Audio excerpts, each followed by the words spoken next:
अगर other hand है तो बाबर बाबर को तो समझ ही नहीं आ रहा टू बी ऑनेस्ट। जितना फ्रेंचाइजी ने उससे पैसा कमाया 12 करोड़ में बाबर ने दिया, 30-35 करोड़ का उसने कमा लिया, उसने तो अपना काम कर दिया, लेकिन बाबर को उसका डिलीवर भी करना चाहिए। यानी जो अपनी जाती जो कैरियर है उसका बाबर का, वो तो उसको निखारना चाहिए। कसम से परेशान करके रख दिया बाबर का जो हाल चल रहा है। मैं तो ये सोचने में मजबूर हो चुका हूं क्या Babar Azam T20 world cup के अंदर जगह भी बना पाएगा। उधर बबरिस्तान साहब ने सिर्फ 7 बालों पे 2 रन बनाए हैं और क्या बबरिस्तान ने पिच के ऊपर नाचा जाके ऐसे ऐसे वो रिजू डांसर की तरह बबरी नाच रही थी भाईजान आज पिच के ऊपर। अगर आज तुम नंबर्स उठा के देखो कम्युलेटिवली पूरे बिग बैश के अंदर, जिसकी 50 भी अगर निकालो तुम पिछले उसमें, तो बाबर आजम की कुछ ये परफॉर्मेंस आपके सामने है कि जहां बाबर आजम आपको 4 गेम्स में 71 रन करके दे रहे हैं at a strike rate of 110। बाकी बाबर आजम, शाहीन, बड़े नाम जिन्होंने लीग को बेसिकली बहुत ज्यादा लीग ने इज्जत दी है, वो नहीं उस तरह से नजर आए। बाबर की ऑल दो 50 नजर आई, मगर वो चीज नजर नहीं आई जो बाबर आजम की परफॉर्मेंस चल रही है बिग बैश के अंदर। बाबर आजम ये सोचने पे मजबूर हो गया होगा कि मैंने क्यों बिग बैश में हामी भरी। जिसकी ऑस्ट्रेलिया में इतनी हाइप होती है, इतनी हाइप होती है, इतनी हाइप होती है, और जिम्बू भाईजान क्या करते हैं? जिम्बू भाईजान वो करते हैं जो जिम्बू भाईजान हर दफा करते हैं। कोई ऐसा इवेंट तो गया नहीं है, कोई ऐसी जगह तो गई नहीं जहां अब बबरिस्तान साहब ने जाके रन किए हों, क्योंकि बबरिस्तान साहब आज जो बॉक्सिंग डे था जहां बबरिस्तान के नाम की टिकट्स बिक्री थी, उधर बबरिस्तान साहब ने सिर्फ 7 बालों पे 2 रन बनाए हैं और क्या बबरिस्तान ने पिच के ऊपर नाचा जाके ऐसे ऐसे वो रिजू डांसर की तरह बबरी नाच रही थी भाईजान आज पिच के ऊपर। एक तो चीज होगी, इसके ऊपर बात करते हैं, पाकिस्तानी प्लेयर जिस तरह जलील हो रहे हैं बिग बैश में, ये आप सबको तो पता है, और ये बहन के टके अपनी कंट्री को पीछे रख के पैसों को चुन रहे हैं, जो है वो मनी को प्रायोरिटी दे रहे हैं, जो है वो फर्स्ट प्रायोरिटी पे रख रहे हैं पैसों को, जबकि कंट्री को इन्होंने केले पे लगवाया हुआ है। इसीलिए तो फिर हम ना फिर किसी आईसीसी इवेंट्स में जाके ना कुत्ते वाला मुंह बना लेते हैं, हाँ पाकिस्तान क्यों नहीं जीत रहा यार, पाकिस्तान को क्या हो गया, ये इंडिया क्यों अच्छा कर रहा है किसी भी आईसीसी इवेंट में। वो लीग्स में इंटरेस्ट शो नहीं करते। कसम से परेशान करके रख दिया बाबर का जो हाल चल रहा है। मैं तो ये सोचने में मजबूर हो चुका हूं क्या Babar Azam T20 world cup के अंदर जगह भी बना पाएगा। देखिए आपके सामने है 4 मैचेस गुजर चुके हुए, 3 मैचेस के अंदर डबल फिगर भी नहीं आया और एक में 58 आया। अब आप देखिए आज जिस तरीके से बाबर आउट हुआ है, टॉम करन क्या बॉलर है, क्या ही बॉलर है टॉम करन, कुछ भी नहीं है। जो बॉलर अपनी इंटरनेशनल टीम के अंदर जगह नहीं बना सकता, उस बॉलर के हाथों वो पहले बाबर को 3 जैसे कहते हैं ना ऑफ कटर मार रहा है, बाबर को पल्ले नहीं पड़ रहे। एक बॉल उसने उसको टांग पे दिया, उसने कहता है ना उसको खेला फील्डर की तरफ, अगला बॉल उसने फिर से बाहर की तरफ निकाला है और सीधा जो कि मैक्सवेल के हाथ में। और भाई टॉम करन कुछ भी नहीं है, आप हो बाबर आजम। बाबर आजम जो कि T20 का नंबर 1 खिलाड़ी रहा है, जो कि हर फॉर्मेट का नंबर 1 खिलाड़ी रहा है, क्या क्या परफॉर्मेंस उसकी नहीं रही। अगर आप टॉम करन के हाथों आपका ये हाल हो रहा है तो फिर आगे जाके क्या होगा।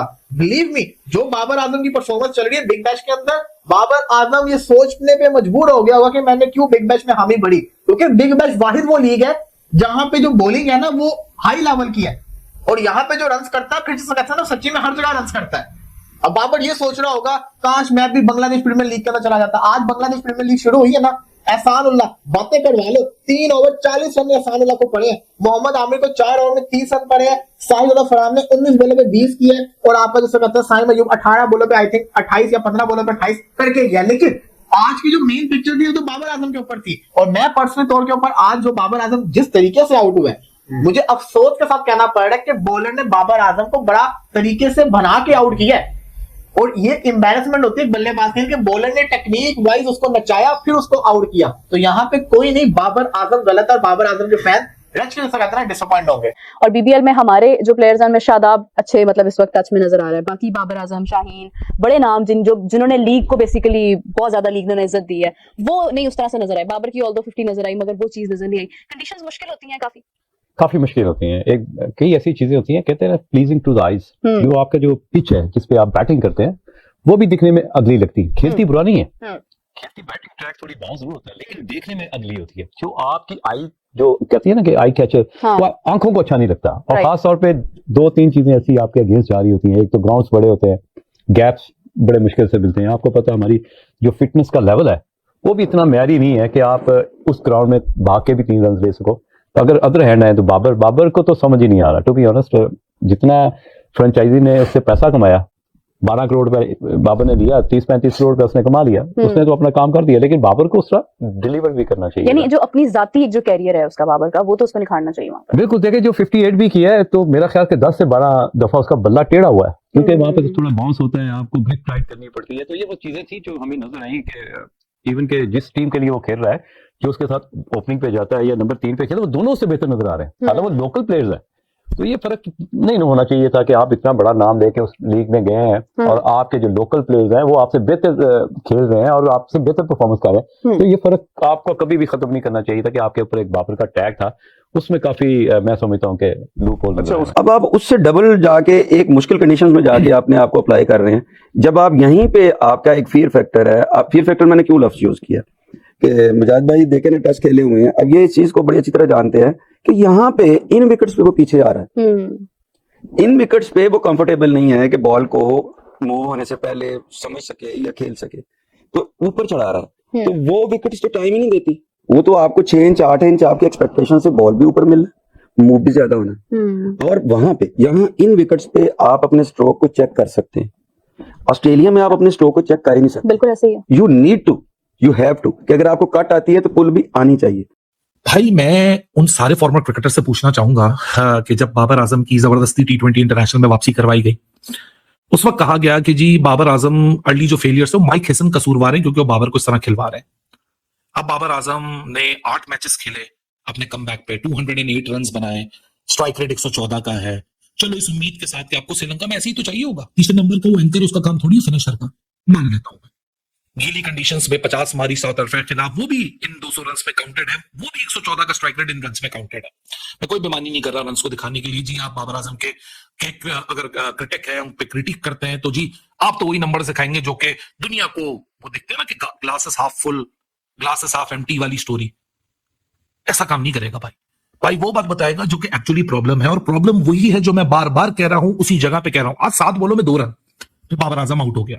अगर आज तुम नंबर उठा के देखो कम्युलेटिवली पूरे बिग बैश के अंदर, जिसकी एक 50 भी अगर निकालो तुम पिछले इसमें, तो बाबर आजम की कुछ ये परफॉर्मेंस आपके सामने है कि जहां बाबर आजम आपको 4 गेम्स में 71 रन करके दे रहे हैं at a strike rate of 110।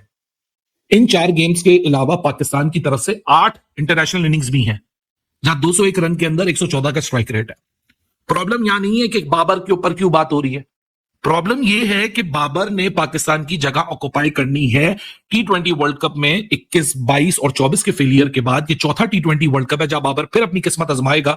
Fail हो गया, मुझे कोई मसला नहीं है, लेकिन फेल होने के बाद जो बहाने इस्तेमाल किए जाते हैं ना, एक्सक्यूजेस, कि माइक हेसन जिम्मेदार, जी वो अली इमरान जिम्मेदार, जी वो फलां यूट्यूबर जिम्मेदार, वो जर्नलिस्ट जिम्मेदार, वो हर दुनिया जिम्मेदार है, नहीं जिम्मेदार तो बाबर आजम ही जिम्मेदार नहीं है। आज 7 बॉलों में 2 रन की इनिंग्स है।